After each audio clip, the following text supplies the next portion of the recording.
RCR presenta Buen Provecho, una producción nacional independiente con certificado número 22388 para dar cumplimiento al artículo 14 de la Ley de Responsabilidad Social. A partir de este momento, los invitamos a formar parte de esta mesa donde se componen y descomponen los problemas del país. RCR presenta Buen Provecho.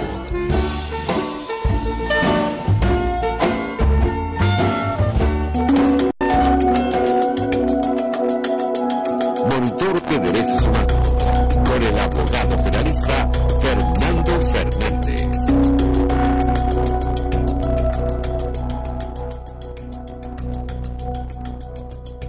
Buen mediodía y buen provecho. Les deseamos a todas las personas que nos escuchan. Les habla Fernando Fernández, director y moderador del Monitor de Derechos Humanos. Encantado de estar con ustedes. Seguidamente los créditos de la estación. En la dirección general, Jaime Nestares. La gerencia de producción, Wilix Arcaya. En la producción del programa, Génesis Rodríguez. En los controles, Gregorio González. Y en la conducción, que les habla Fernando Fernández. Este programa está en todas las plataformas digitales de RCR 750, rcr.tv y RCR 750. Se transmite en directo y queda grabado en YouTube RCR 750. Esta es la radio que se ve.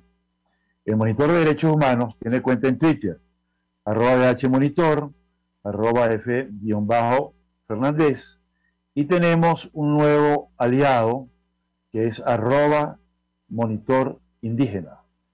También tenemos el hashtag, las etiquetas, Monitor de DH, Observa Atrocidades. Y en Instagram estamos en @DHMonitor. Hoy miércoles 15 de junio de 2022, tenemos el placer, el agrado, también el honor de contar con un brillante profesor universitario, con el abogado Simón Gómez Guaymara, quien es internacionalista, defensor de derechos humanos y profesor de la Universidad Católica Andrés Bello y la Universidad Metropolitana. También autor de unas valiosísimas monografías sobre los temas de su especialidad. ¿Cómo estás, Simón? Bienvenido. Hola, Fernando. Muchísimas gracias por la invitación.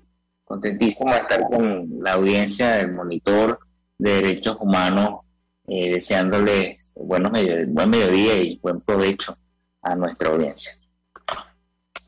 Muchísimas gracias. Esta es una hora muy especial porque es la hora en que la gente o está almorzando, o está comenzando, o va a su casa a almorzar, o saca su vianda para almorzar. Pero es una hora clave.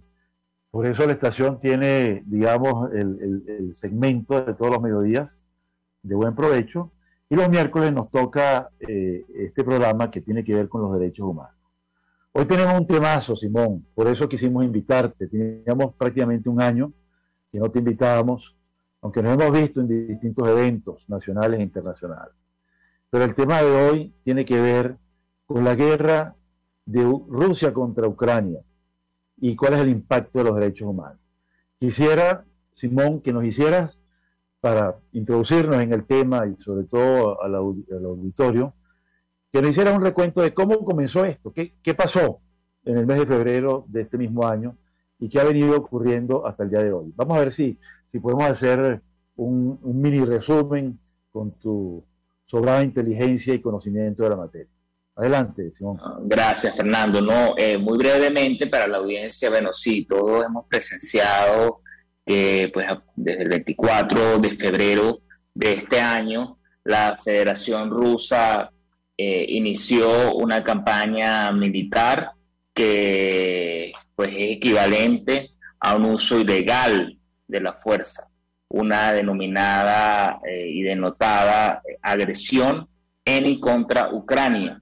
Esta guerra, que llamamos guerra de agresión, para aclararle en términos muy sencillos a la audiencia, es una guerra que se lleva de forma contraria al artículo 2.4 de la Carta de las Naciones Unidas, que básicamente lo que estipula es una prohibición a que los estados hagan uso de la Fuerza Armada para atentar contra la independencia, contra la integridad territorial de cualquier otro Estado o de cualquier otra forma que sea inconsistente con los principios consagrados en la Carta de las Naciones Unidas.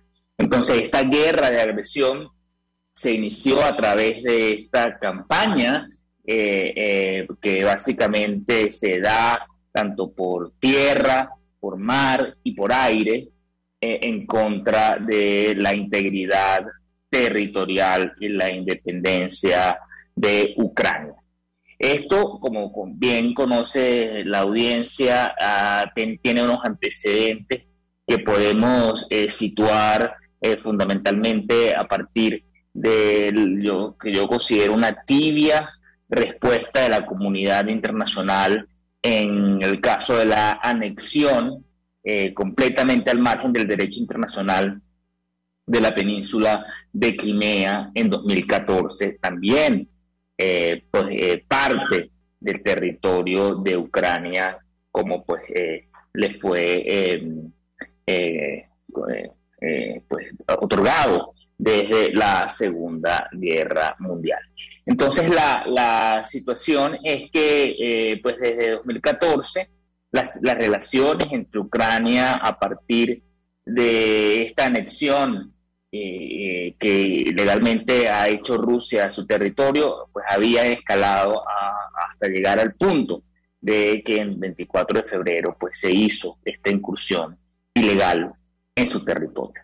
Parte del contexto lo conoce también bien la audiencia, parte de la situación en que el cambio político en Ucrania y la deposición del presidente Yanukovych y el acercamiento de Ucrania a mantener relaciones con la Unión Europea y su intento de ingresar como miembro en la Organización del Tratado Atlántico Norte de la OTAN, había pues tensado estas relaciones, y hoy pues presenciamos este terrible acontecimiento de enormes magnitudes humanitarias y de unas consecuencias geopolíticas que creemos que marcará pues el desarrollo de las relaciones internacionales y de la política internacional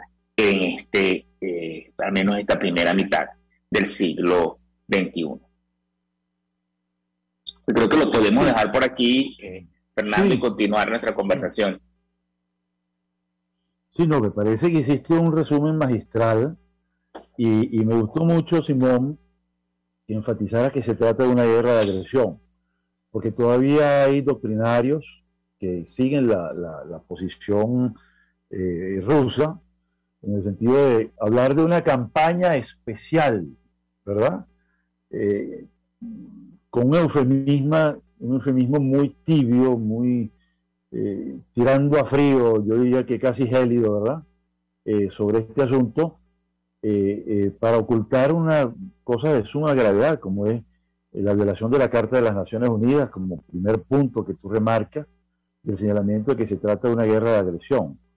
Esto es sumamente importante. Antes de entrar en los temas jurídicos, yo quisiera preguntarte sobre algún asunto de orden histórico, sobre esa tendencia expansionista de Rusia, no solamente en el actual momento. Tú mencionaste lo de Crimea, pero está otra parte de Ucrania también. Me gustaría que hablaras un poquito sobre eso, aparte de las campañas contra Chechenia, Georgia, etcétera, pero esa tendencia expansionista que algunos otros doctrinarios han pensado que se parece mucho al expansionismo soviético y también el expansionismo de la Gran Rusia, de la época de los zares.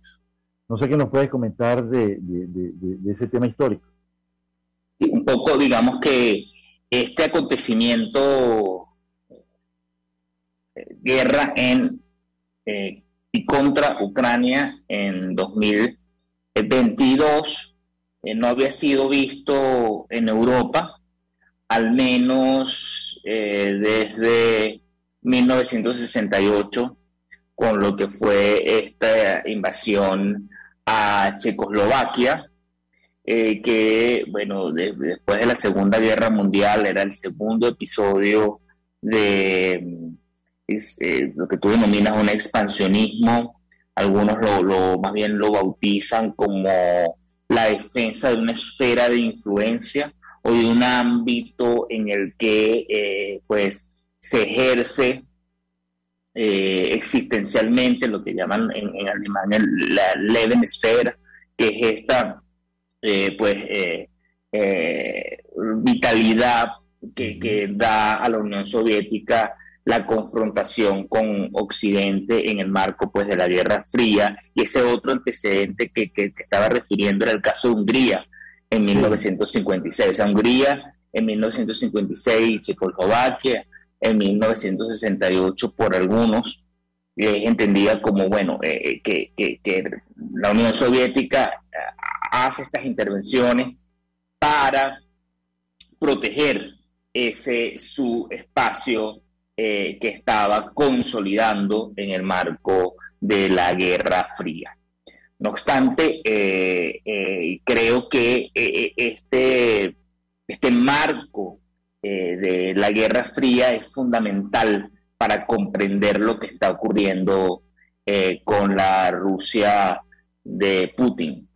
En la medida en que, desde que cayó el muro de Berlín y la consecuente crisis desde que vino el desmembramiento de la Unión Soviética y la pérdida de relevancia en lo económico y en lo político de la Federación Rusa, ha generado este grado, por una parte, de frustración que ha capitalizado el caudillo Putin, y que pues en esta remembranza de los tiempos dorados de la Unión Soviética busca alimentar esta frustración sobre la base de la necesidad de rescatar el papel protagónico que tenía otrora la Unión Soviética. En una parte esto creo que explica en cierta medida la reacción que yo llamaba tibia de la comunidad internacional en el caso de Crimea, porque en ese caso, de alguna forma, se entendía, bueno, es que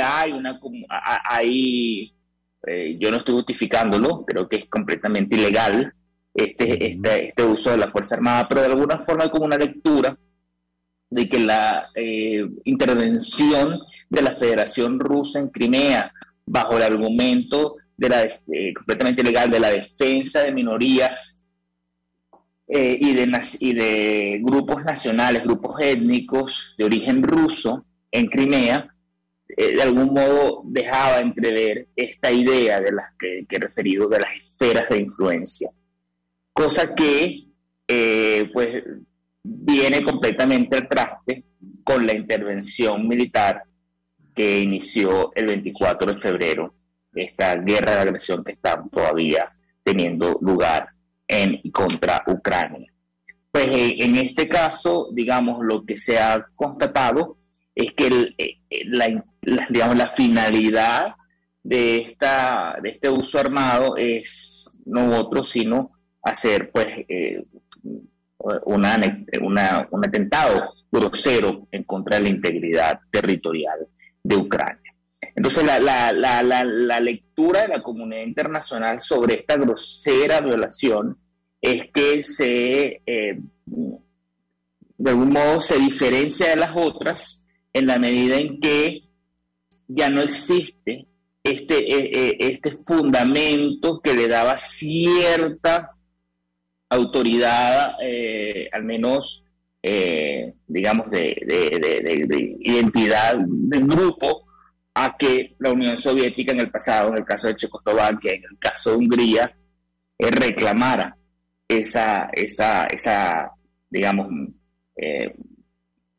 valor de autoridad en el grupo o en el marco de ese espacio geográfico, cosa que no existe hoy día, y lo que entendemos más bien es como que bajo esta lectura de que Ucrania es un miembro civilizado de la comunidad internacional como todos los demás estados, no estoy refiriendo a esta idea de que hay algunos estados incivilizados, pero bajo la idea de los estados que respetan el orden y el marco internacional, está siendo víctima de un estado que viene a ser forajido y de alguna manera pues se produce esta reacción, que es una reacción firme con respecto a este hecho de parte de la comunidad internacional.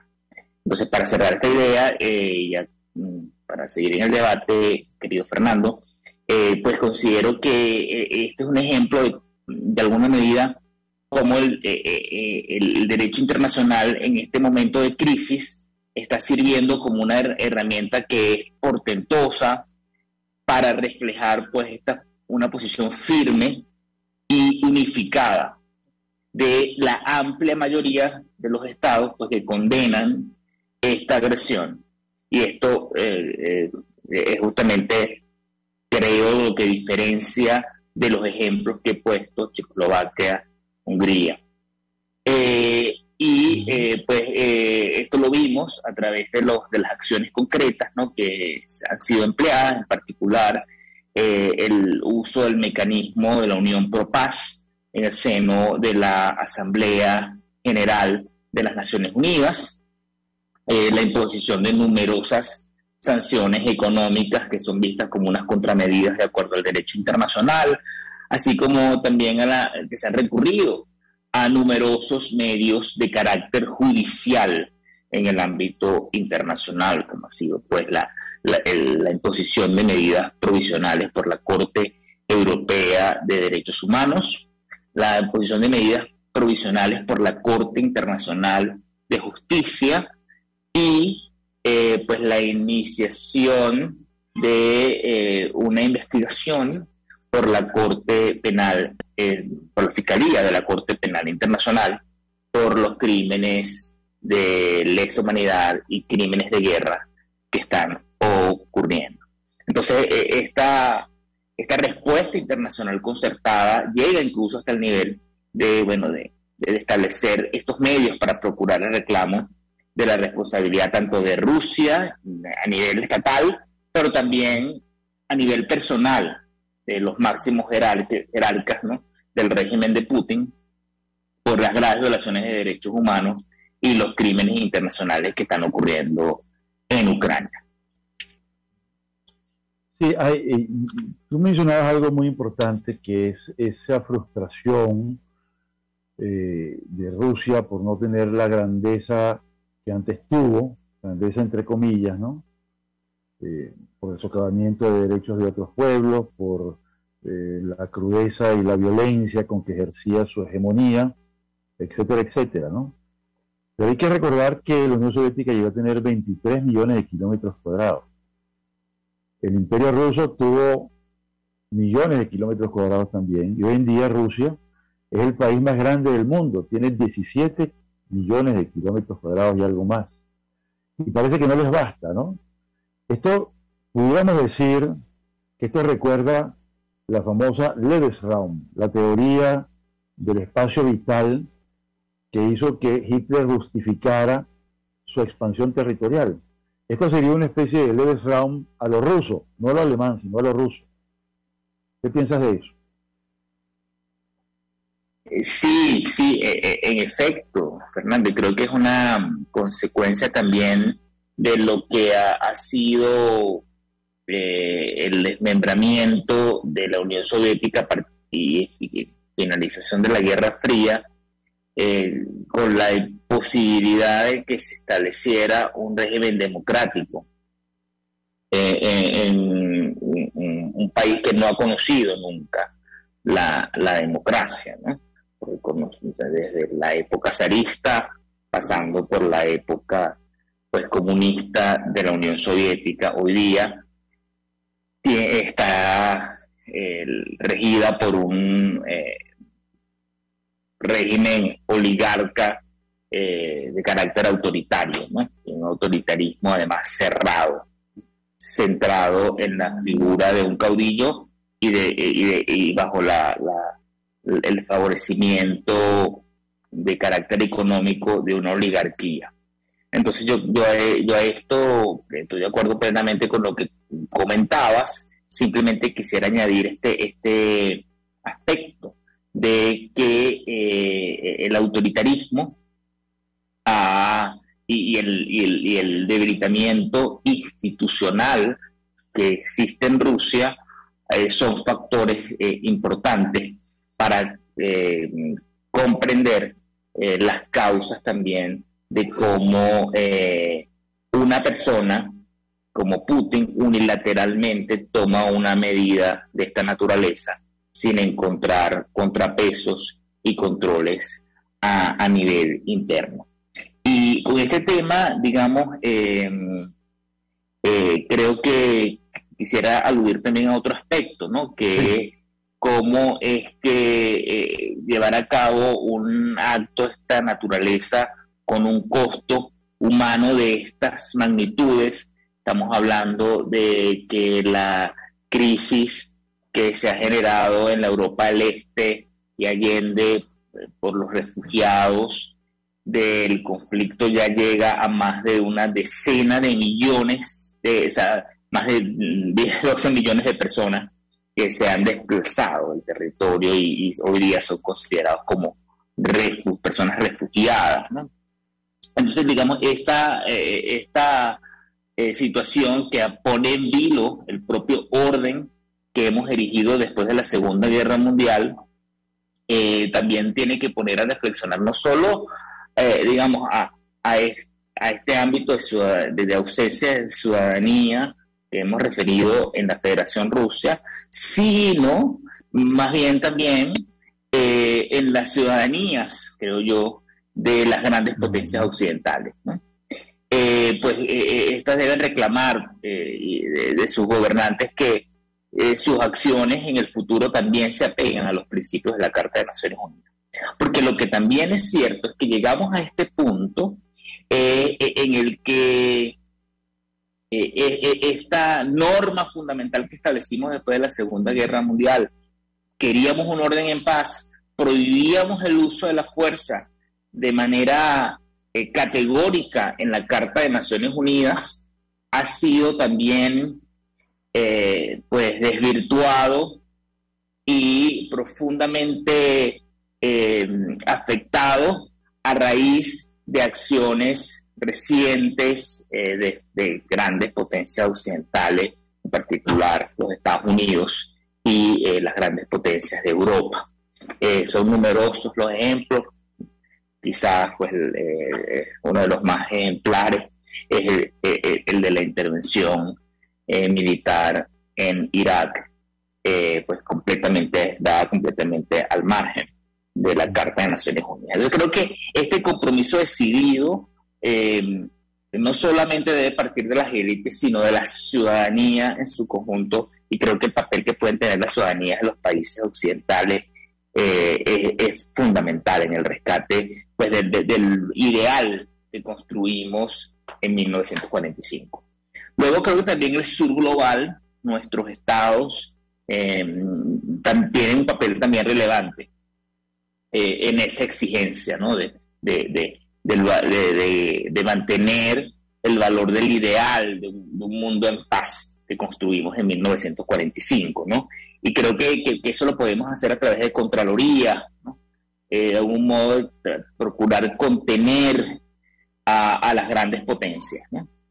Y de alguna forma creo que una lectura que podemos avanzar desde el sur es que ese marco que construimos en 1945 debe ser reimaginado desde sus fundamentos, porque sus fundamentos son estrictamente estatales. Cuando usted lee el artículo 2.4 de la Carta de Naciones Unidas, apunta hacia que hay una prohibición, pero que es una prohibición que protege dos bienes fundamentales, ya lo dijimos, la integridad territorial y la independencia de los estados. Es una norma profundamente estatal. Yo creo que desde el sur debemos impulsar una lectura de estas reglas de la prohibición del uso de la fuerza a partir, pues, por una parte, de un escrutinio serio en las relaciones hegemónicas e inequitativas, ¿no?, que cada vez son perpetuadas y que impiden preservar eficazmente pues, la paz que prometía la Carta de Naciones Unidas. Y creo que también desde esa visión antihegemónica, el lugar que deben tener los derechos humanos. Entonces, yo creo que los movimientos sociales en pro de la paz y de los derechos humanos aspiramos pues, a la construcción pues, de una nueva forma de un derecho internacional, que es un derecho internacional pues, basado en una resistencia a estas relaciones hegemónicas, pero construido bajo una idea de que el estatocentrismo, que el papel central del Estado, que aún se mantiene, tiene como fin último pues, la protección de la persona humana. Entonces esta norma y todas las normas del derecho internacional deberían leerse bajo esta óptica humanista de protección de los derechos humanos. Entonces, por eso cuando la norma dice, el artículo 2.4, que la prohibición del uso de la fuerza también pues deberá entenderse como que incluye a todas las acciones que se dan en contra de los principios fundamentales de la Carta de Naciones Unidas, porque le resultan inconsistentes tales acciones a dichos principios, pues debemos entender que uno de esos principios fundamentales es la tutela de los derechos humanos. Entonces, quizás para el próximo segmento pudiéramos conversar, Fernando, cuáles serían las consecuencias de entender una regla de la prohibición del uso de la fuerza bajo una óptica de derechos humanos, que creo que este conflicto nos da muchos insumos fértiles para apostar a una nueva construcción en el derecho internacional sobre esta relación entre poder, hegemonía, violencia y derechos humanos. Sí, definitivamente creo que es una reflexión muy importante, muy útil, necesaria y oportuna. Y creo que, bueno, estamos llegando ya al punto de evaluar lo jurídico. El próximo segmento podemos comenzar con el intento de humanizar este asunto y tutelar los derechos humanos. Me gustaría que habláramos un poquito de lo que es el crimen de agresión en el Estatuto de Roma, lo que es la protección del derecho humanitario y lo que es la protección del derecho internacional de los derechos humanos. Vamos entonces a un breve receso de anuncios institucionales y ya regresamos. Muchas gracias.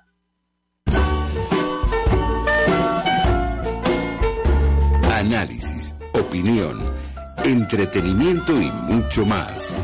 Escuchas Buen Provecho por RCR 750, la radio que se ve.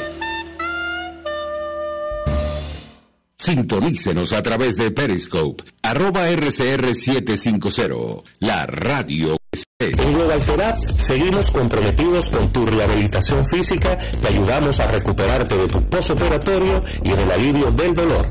Búscanos en el Centro Comercial Multiplaza Paraíso Nivel Empresarial 2 a través de Twitter e Instagram o llámanos al 0412-256-1104. Y no olvides lavarte las manos con agua y jabón y cumplir con el distanciamiento social. Global Therapy y despídete del dolor. Es una interpretación de tendencias para tu signo zodiacal, un espacio guiado por los movimientos planetarios y sus consecuencias. Acompaña a nuestros astrólogos a descubrir lo que le deparan los astros signo por signo. Guía astrológica, todos los sábados, a partir de las 3 de la tarde, por RCR 750 AM. Cuando hablamos de Honda, hablamos de Vistasi Motors, el concesionario Honda que pica adelante en precios, condiciones y servicio. Todo el personal de Vistasi Motors, tanto técnico como de atención, está actualizado, capacitado y certificado permanentemente para atender correctamente tu vehículo.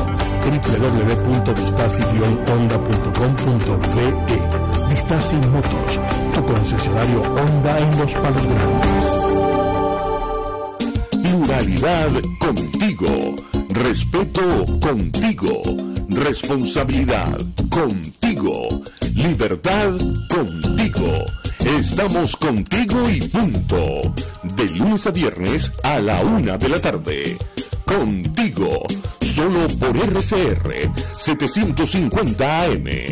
Porque lo bueno une. RCR 750 AM. Porque lo bueno une.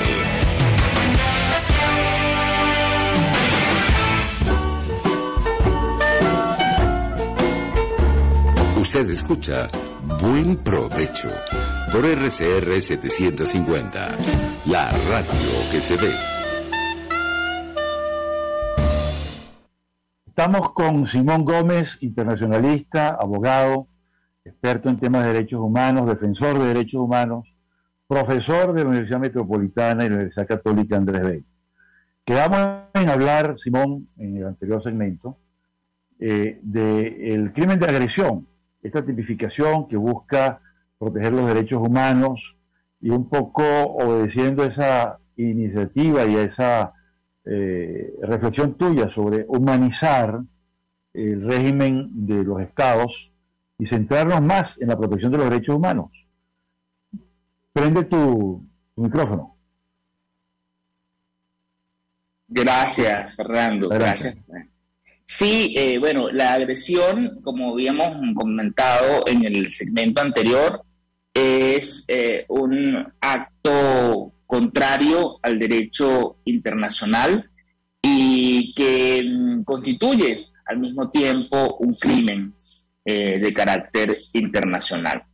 Pues como el mismo tribunal de Nuremberg sostenía, se trataba de un crimen que pues, tiene en sí mismo la acumulación del mayor sentido de vileza de todos los males.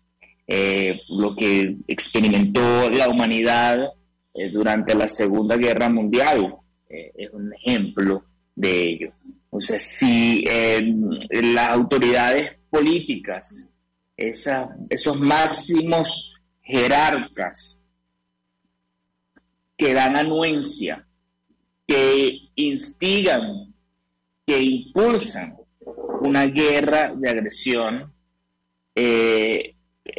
no se hubiera llevado a cabo este acto tan vil de innumerables consecuencias humanas que da pues como resultado la muerte, el sufrimiento de millones, en el caso de la Segunda Guerra Mundial, de cientos de miles y ya llegando a millones por los refugiados en el conflicto de Ucrania. Entonces, este crimen tiene una perspectiva dual. Decimos que hay una responsabilidad del Estado que lleva a cabo esta intervención militar en contravención al derecho internacional, pero también hay una responsabilidad individual de carácter personal de aquellos máximos jerarcas que han ordenado, han instigado la realización de esa intervención militar contraria al derecho internacional, que es una agresión. Esta responsabilidad es tanto de personas civiles como también de los jefes militares. Digamos que lo que decías con respecto al valor central, Fernando, de los derechos humanos en este ámbito, creo que es un asunto nodal y que nos permite comprender un poco los desafíos que tenemos por delante. Porque, digamos, en principio, el asunto es que en el ámbito del derecho internacional, estas dobles responsabilidades que hemos establecido, la del Estado, en este caso de la Federación Rusa, y la de los máximos responsables, máximos jerarcas que instigan la guerra, está ordenada desde un conjunto de órdenes dentro del derecho internacional, no un conjunto normativo. Por una parte, el derecho internacional penal, que sanciona las conductas. En 1998 concluyó la Conferencia de Roma, en la que se adoptó el Estatuto de Roma, que luego en 2002 entró en vigor y pues dio lugar a la creación de la Corte Penal Internacional. Este es un ámbito sancionador, que se establecen pues las responsabilidades de los autores. Ahora, este derecho penal internacional ha afrontado dificultades para establecer responsabilidades efectivas en el caso de agresión. El Estatuto de Roma fue ideado para que el crimen de agresión estuviese tipificado, pero no estableció inicialmente una definición de este crimen. Fue posteriormente con una conferencia de revisión, que se llama la Conferencia de Revisión de Kampala, en la que se definió concretamente los marcos de esa conducta delictiva llamada agresión, pero que se extiende automáticamente a todos los estados partes del Estatuto de Roma, porque se exige que cada estado manifieste la voluntad de obligarse por ese, marco definitorio de la agresión, el establecimiento de ese tipo y la sanción de los responsables de ese delito. Ucrania ni la Federación Rusa son parte del Estatuto de Roma, con lo que las investigaciones que había iniciado la Fiscalía de la Corte Penal Internacional en el caso de Crimea partió de una declaración unilateral que hizo Ucrania, en la que aceptó la competencia de la Corte Penal Internacional para los crímenes de guerra y los crímenes de lesa humanidad. Entonces, una primera cuestión que debemos resaltar de este conflicto es que la Corte Penal Internacional no tiene competencia para el crimen de agresión que probablemente está teniendo lugar en este conflicto con la intervención militar de la Federación Rusa. Entonces deja ahí un marco de impunidad que puede ser leído también como una oportunidad para futuros desarrollos. Pero esa es una parte, la del derecho penal internacional o derecho internacional penal. Luego tenemos un segundo desarrollo, que es el derecho internacional humanitario. El derecho internacional humanitario se entiende como el marco que, adecenta, procura humanizar, eso suena contradictorio, la guerra, en la medida en que debe establecerse como principio fundamental que la guerra debe minimizar los sufrimientos de quienes no hacen parte de ella.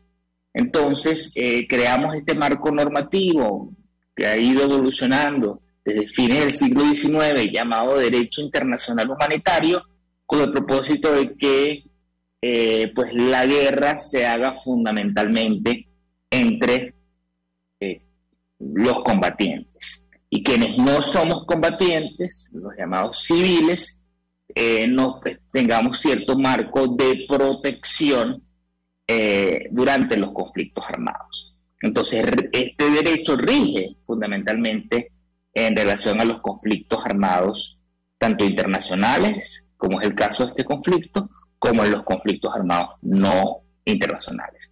Uh-huh. Pero este derecho internacional humanitario, lo esencial es que su vigencia no depende de ninguna manera de la regla del artículo 2 que hemos estado comentando de la Carta de Naciones Unidas. Es decir, no es una consideración relevante para la aplicación de estas normas que adecentan la guerra. El derecho internacional humanitario sí se trata de un conflicto conforme al derecho internacional, como por ejemplo pudiera ser el uso de legítima defensa, o si es una guerra de agresión, como es el caso. En las dos situaciones, pues un conflicto armado contrario al derecho internacional o un conflicto armado conforme al derecho internacional rige las mismas normas en el mismo sentido, las normas pues que humanizan la guerra, el derecho internacional humanitario. Y luego tenemos el derecho internacional de los derechos humanos, que decimos que rige en todo momento, en tiempos de guerra, pero también fundamentalmente en tiempos de paz. Este derecho internacional humanitario, pero el derecho internacional de los derechos humanos, rige con respecto a los estados, que son los que deben respetar y garantizar un mínimo de condiciones que aseguran la dignidad humana de todas las personas sin discriminación.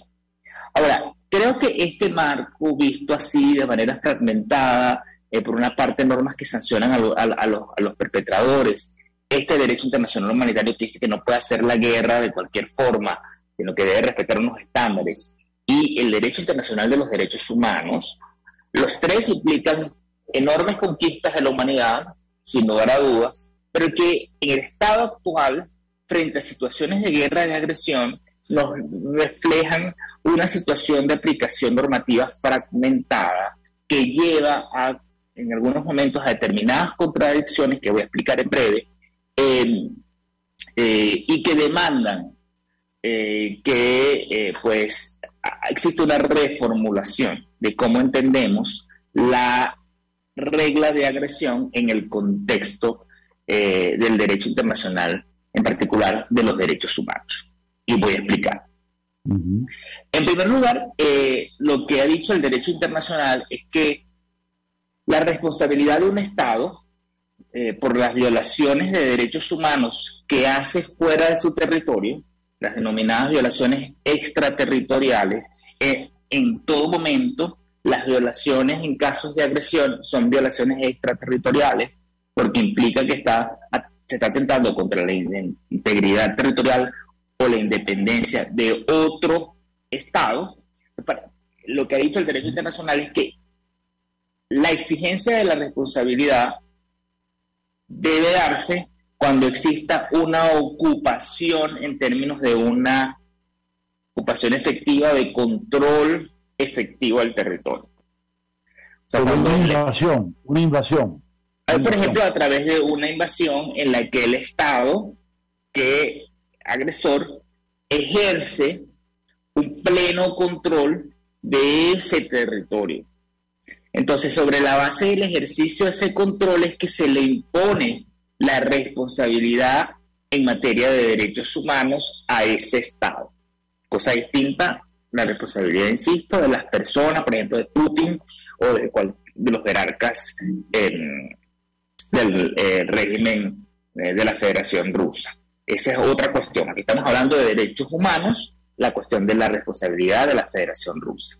Ahora, esa exigencia del control efectivo es una exigencia que parece y resulta excesiva con respecto a los casos de agresión.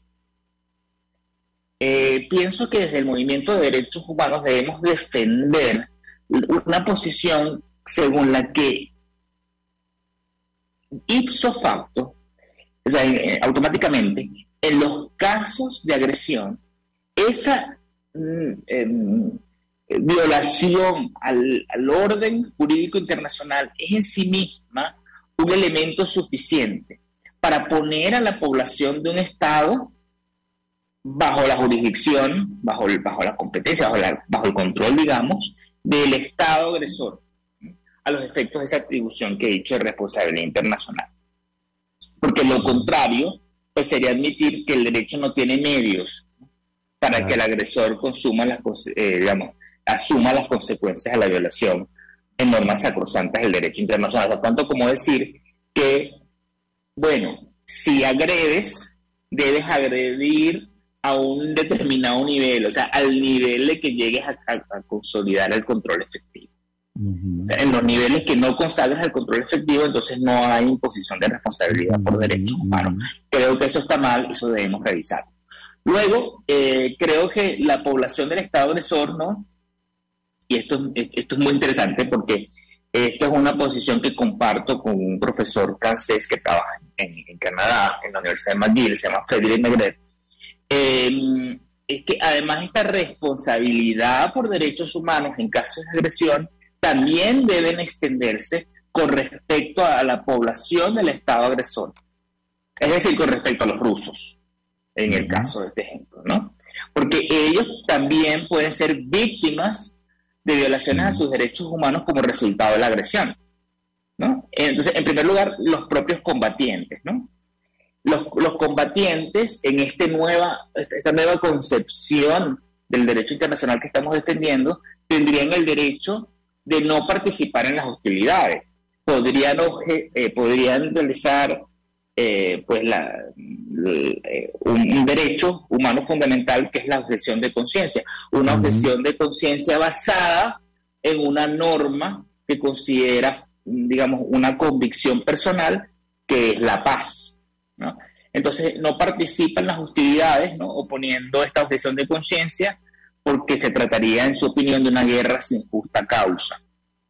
Entonces, en esta medida, no permitir el ejercicio de esa objeción de conciencia sería una violación a un derecho humano, en este caso de una óptica de los quienes son combatientes.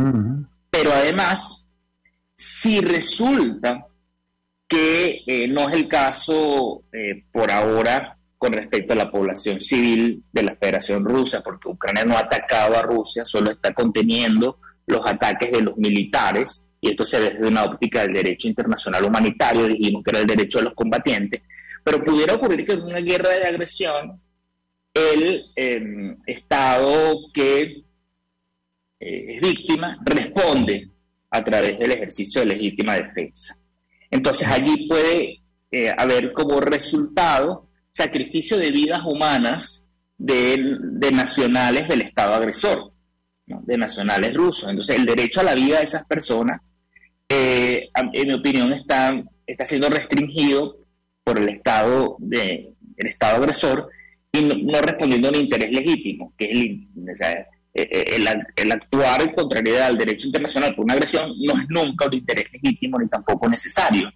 Por lo que, en consecuencia tampoco podría ser proporcional, que son las reglas que nos exige el derecho internacional, y ello, digamos, nos lleva a que se desprenda, o deberíamos reconsiderar este derecho internacional a modo de exigir responsabilidad por derechos humanos del propio Estado agresor, como resultado de la respuesta proporcional, en este caso, del Estado víctima que actúa en legítima defensa. O sea, esto poniéndolo por un ejemplo. Hoy día, si un Estado que actúa en legítima defensa responde a un ataque agresor, la respuesta solo se mira dentro del marco del derecho humanitario. Y la respuesta del derecho humanitario es valorada con unos estándares mucho más exigentes y elevados que aquellos que se emplean en el derecho a los derechos humanos. Porque este estándar del derecho humanitario impone, entre otras cosas, que la responsabilidad del Estado puede ser eximida cuando impera el principio de la necesidad militar y cuando también, por supuesto, sobre la necesidad militar nos dice que estoy tomando una acción militar para ganar una ventaja sobre mi oponente, pero por supuesto que también de acuerdo al derecho internacional humanitario es una respuesta proporcional en relación con el fin que busco ganar una ventaja, pero utilizo unos medios que resultan proporcionales si el Estado satisface esos extremos, pues la acción es perfectamente legal y no habría consecuencias en términos de responsabilidad para el Estado. O sea, que puede el derecho humanitario admitir pérdidas de la vida humana sin consecuencias para los Estados, porque se justifican de acuerdo al principio de necesidad militar. Ahora, en el marco de los derechos humanos, el sacrificio a la vida humana tiene los estándares más elevados para que un Estado pueda zafarse de su responsabilidad. Entonces, lo que yo digo es que en el ámbito del derecho a la vida, en el contexto de una agresión, el Estado agresor debe ser escrutinado desde la óptica del derecho internacional de los derechos humanos y no desde la óptica del derecho internacional humanitario. Esto implica que la valoración cuando hay, digamos, atentados contra la vida, incluso de los combatientes, coincido con colega Frédéric Maigret, debe ser examinada desde una óptica de necesidad, pero como la necesidad que entendemos en derechos humanos, es decir, la respuesta a un fin legítimo que nunca lo podrá satisfacer un Estado que es agresor, ¿no? Claro. Entonces, para concluir esta idea... Siempre habrá que buscar... Sí. Siempre hay que buscar la necesidad y la proporcionalidad, obviamente, ¿no? Pero mira, estamos ya finalizando nuestro tiempo. Pasó de verdad rapidísimo por lo entretenido y lo brillante de tu exposición. Pero quería que nos despidiéramos y dejáramos para otra ocasión continuar con este análisis, porque este conflicto va a durar un tiempo más. Este no es un conflicto que se va a resolver en lo inmediato, pero quería que enviaras un mensaje a los activistas de derechos humanos, a los escuchas de este programa, y que nos dijeras un poco cuál es tu perspectiva de este asunto y qué podemos hacer desde Venezuela. ¿Este es un problema que nos atañe o es un problema que no nos interesa? ¿Qué piensas tú? Es un problema que nos atañe a todos, por el momento crítico en el que está ocurriendo. Este conflicto pone en tela de juicio el orden internacional que construimos después de la Segunda Guerra Mundial. Este orden internacional requiere ser reafirmado, pero también afianzado. Y creo que ese afianzamiento que debemos impulsar desde nuestros ámbitos de influencia desde el sur, y en particular en la defensa de los derechos humanos, pues ha de partir de esa aspiración fundamental, ¿no? Que los derechos humanos, como los concebimos después de la Segunda Guerra Mundial, son una base también constitucional de este orden, ¿no? Un orden global que esté atado a la dignidad humana. Entonces, en suma, la invitación, es que los defensores de derechos humanos, aun cuando trabajamos en ámbitos a veces locales y en la defensa de nuestros conciudadanos, también tenemos una responsabilidad bajo una vocación global, ¿no? Entonces, la invitación, a tener esta mirada global que, pues, nos invita a que seamos partícipes en la construcción y la concepción de este nuevo orden internacional, un orden internacional más vigorizado, que emplea los derechos humanos como medios potentes para la crítica del orden legal existente y no como una mera expresión de ese orden, ¿no? Porque para eso nos sirven también los derechos humanos, para quizás con este ejercicio que creo que lo expliqué en términos muy abstractos, quizás nos permiten hacer crítica del orden global y legal para su reformulación. Claro. También estas reflexiones, Fernando, yo las recogí en 2 artículos que publicamos con los amigos del blog de opinión de la organización del Programa Venezolano de Educación Acción en Derechos Humanos, PROVEA. Los invito a que si quieren profundizar sobre estas ideas, está en esos artículos que publicamos con PROVEA.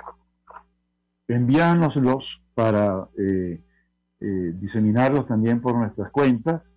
Me parece muy importante como ampliación, pues, de esta entrevista, que siempre tiene los límites del tiempo, lamentablemente. Tenemos que dejarlo hasta aquí y nos despedimos hasta el próximo miércoles, cuando contaremos con otro invitado, también con el fascinante, muy necesario tema de los derechos humanos, tal como dijo Simón Gómez, bajo una visión global. Muchas gracias y hasta el próximo miércoles. Gracias.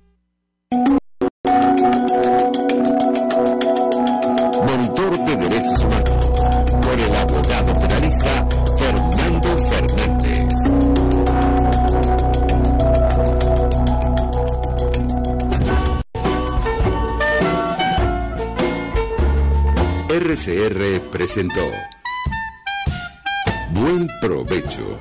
Síganos en Twitter como @RCR750. La radio que se ve.